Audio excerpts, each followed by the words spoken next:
To use the second space option on POCO X7 Pro, first we need to open a settings on our device, scroll down looking for additional settings. If we enter it, we can scroll down yet again to find the second space option. If you click on it for the first time, then there will be a quick setup, but you just have to follow a guidelines on the screen. In this case, for me, I can already go to the second space.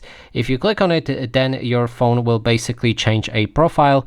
This is basically different instance of a system on my device, and we can firstly go back to the original system by going to the second space right here again, and then you can switch between spaces, draw your pattern, and you will return to the default one.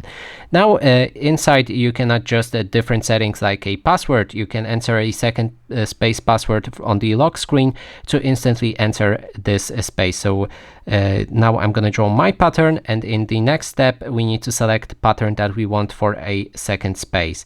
Confirm it. And then we can also set fingerprint. I'm gonna skip it. And now if we lock our device and try to unlock it, we can use original password to enter our original system, or we can enter the other password that we gave to enter a second system. And that is basically everything. Of course, you can adjust the settings and download different apps for your second system. And that is everything.